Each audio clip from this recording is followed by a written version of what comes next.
La organización terrorista Hamas condenó el anuncio efectuado por el presidente argentino Javier Milei de trasladar la embajada de nuestro país desde la ciudad de Tel Aviv hacia la ciudad de Jerusalén, y lo hizo a través de un comunicado que ahí estamos viendo. Dice: en el nombre de Dios, el más clemente, el más misericordioso, nosotros, en el movimiento de resistencia islámica Hamas, condenamos enérgicamente el anuncio del presidente de Argentina en su intención de trasladar la embajada de su país a la entidad sionista nazi, a la Jerusalén ocupada. Lo consideramos, dice, una violación de los derechos de nuestro pueblo palestino a su tierra, una violación de las normas de la ley al considerar a Jerusalén como tierra palestina ocupada. Continúa el comunicado difundido hace instantes por la organización terrorista Hamas. Hacemos un llamado al presidente argentino para que revierta esta decisión injusta y equivocada que coloca a la Argentina como socio del ocupante sionista en sus violaciones contra nuestro pueblo palestino y sus derechos nacionales a su tierra y sus lugares sagrados. Y lo firma el movimiento de resistencia islámica Hamas, como te lo decíamos. ¿Sabés cuántos países tienen su embajada en Jerusalén? ¿Cuántos? 3. Estados Unidos, Guatemala y Kosovo, que ni siquiera es reconocido como un país por nuestro país, por la República Argentina.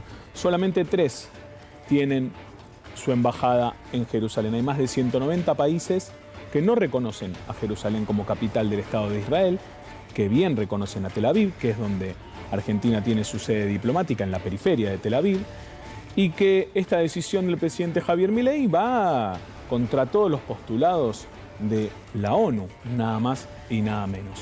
Guatemala, Estados Unidos y Kosovo. Estados Unidos, que por cierto tiene la necesidad de mostrar que puede marcar diferencia, además de un socio estratégico del Estado de Israel a lo largo de la historia, pero pensaba en el costo que pueden tener este tipo de decisiones de carácter geopolítico. La Argentina ha sido víctima, desgraciadamente, de atentados perpetrados por el terrorismo internacional a raíz de decisiones adoptadas por gobiernos constitucionalmente votados por el pueblo. No estamos hablando de decisiones tomadas por gobiernos de facto, sino por decisiones estratégicas, geopolíticas y en algunos casos de negocios irregulares. Hablo del gobierno de Carlos Saúl Menem y de los atentados contra la Embajada de Israel primero y la Mutual Judía AMIA después. Evidentemente no ha habido una lectura por parte de la Cancillería y del presidente Milei de las consecuencias, o tal vez sí, que iba a tener esta decisión en el medio de un momento muy caliente. Tal vez acá no estamos nosotros tomando dimensión de lo que continúa pasando en la Franja de Gaza, producto del accionar terrorista de Hamas y de, por supuesto, la reacción de todo el universo del Estado de Israel. Vos hablás de los atentados terroristas que sufrió nuestro país.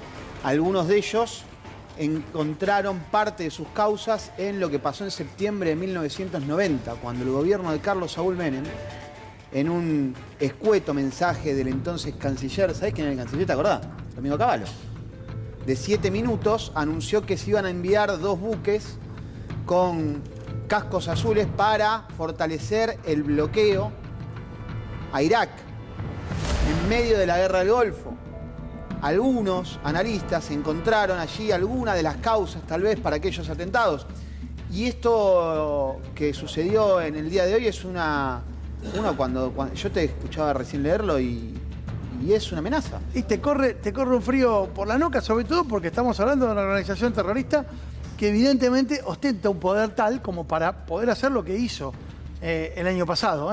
Recordarán ustedes lo que fue el avance sobre uno de los kibbutz del Estado de Israel, del pueblo judío, y por supuesto los secuestros que todavía tienen mucha vigencia allí en Medio Oriente. Pero todo se origina en una decisión que toma el gobierno argentino y que el presidente Javier Milei comunicó de esta manera. Escúchalo. los terroristas de Hamas y apoyo al pueblo de Israel, defender la legítima defensa de Israel y obviamente que es mi plan mudar la embajada a Jerusalén Occidental. Bueno, no esperó mucho. Milei aterrizó proveniente de Roma, porque esa fue la escala que hizo luego de haber salido ayer por la tarde del aeropuerto de Ezeiza. Y cuando llegó a Tel Aviv, allí en el aeropuerto internacional Ben Gurión, lo estaba esperando este hombre que es Isaac Herzog, el presidente del Estado de Israel. Y ahí nomás, de sobrepique, le dijo lo que acabas de escuchar, seguramente, y leer con el subtitulado. Ahí los ves en los diferentes actos que protagonizó, protocolares, el presidente argentino, con las autoridades del Estado de Israel que lo recibieron y que, por cierto, le dieron marco a este anuncio que forma parte de una promesa, de un compromiso que adoptó durante la campaña de Javier Milei y que, por cierto, no está haciendo otra cosa que cumplirlo. Está con nosotros, acomodándose, Pedro Brigger, uno de los analistas, periodistas internacionales, de temas internacionales a los que más respeto. ¿Cómo le va, don Pedro? Muy bien. Yo no sé si yo no lo escuché porque me estaban microfoneando. Sí. Si lo que dijo Javier Milei es trasladar la embajada a Jerusalén occidental u oriental. Occidental. Dijo occidental. Sí. Está bien, de todo, porque... ¿Qué sutil diferencia hay entre una y otra? La diferencia no es sutil. Recordemos que en 1967 hay una guerra. Israel ocupa el territorio que es conocido como Cisjordania. La ciudad de Jerusalén estaba dividida en dos, una mitad occidental y una mitad oriental. La mayoría de los países no tienen la embajada en Jerusalén porque Israel ocupó la parte oriental de la ciudad y esto viola resoluciones de Naciones Unidas. Naciones Unidas nunca reconoció la ocupación israelí de Jerusalén oriental. Es más, el Parlamento israelí anexó la parte oriental de la ciudad de Jerusalén, algo que no reconoce Naciones Unidas. Naciones Unidas le exige a Israel que se retire de los territorios que ocupó en 1967 y esto incluye la parte oriental de la ciudad. Como hay un conflicto ahí, la inmensa mayoría de los países decide no llevar la embajada de Tel Aviv a Jerusalén, por más que Israel considere que Jerusalén es su capital porque viola la legislación internacional. Muy pocos países lo hicieron. Claro. Sierra Leona, Honduras, Guatemala, Kosovo, que Kosovo es un caso particular porque algunos países no reconocen a Kosovo como país, y Estados Unidos. Estados Unidos, estábamos haciendo memoria acá con Diego, toma esa decisión en épocas de Trump como presidente. Claro. Varios presidentes anteriores habían dicho que lo iban a hacer, sí, pero Trump fue el primero que lo hizo. Trump incluso llegó a decir que el territorio que Israel conquistó y anexó en la guerra de 1967 de Siria le pertenece ahora a Israel, claro, también violando leyes internacionales, pero claro, es el presidente o era el presidente de la primera potencia mundial, puede decir lo que quiera. Esto ya ha tenido, por supuesto, una respuesta que de manera directa significa una amenaza concreta por parte de la organización Hamas, pero también ha tenido la congratulación de quien es el primer ministro del Estado de Israel, Benjamín Netanyahu. Lee en realidad porque es un tuit, ahí lo va a leer Maurito, que publicó en sus redes sociales el primer ministro del Estado de Israel. Ahí lo tenemos, me parece, me decías, ahí va. Véngale. Triunfo histórico. Las ideas de la libertad.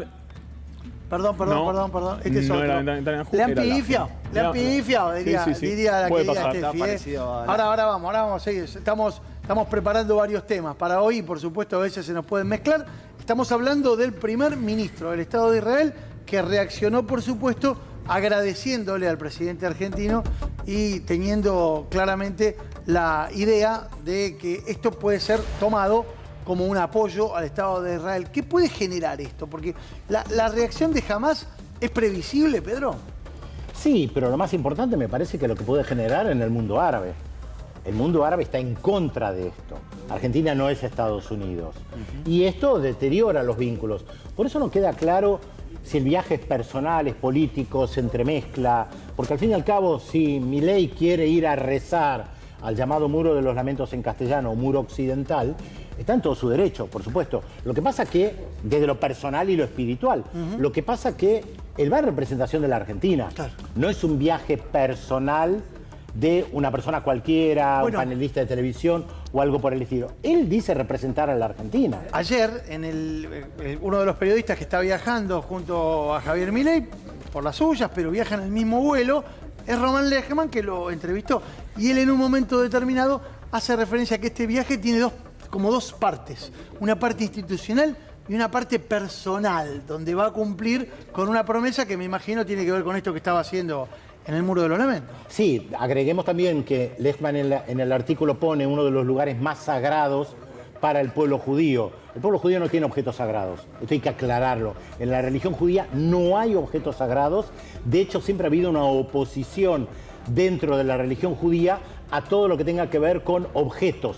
La cruz, Cristo en la cruz, el lugar del nacimiento de Jesús. En la religión judía no hay lugares sagrados al estilo de lo que se puede encontrar en otras religiones. Es más, un profesor de filosofía, religioso él, en Israel hace muchos años, había criticado el hecho de que se fuera a rezar al muro porque dijo, esto se convirtió en una discoteca. Hay un juego de palabras en hebreo porque discoteca se dice disc, Kotel es el muro, lo dice Lechman en su nota también, y dice, esto se ha convertido en el discotel, en el muro de la discoteca. La gente va a ir a rezar, a dejar un papelito para pedir que Dios lo ayude. Esto no tiene nada que ver con la religión judía, según muchos que adhieren a la religión judía, o lo que yo aprendí de chiquito. Interesante lo que planteas, porque en definitiva es ni más ni menos que un análisis de lo que está ocurriendo en estos precisos momentos.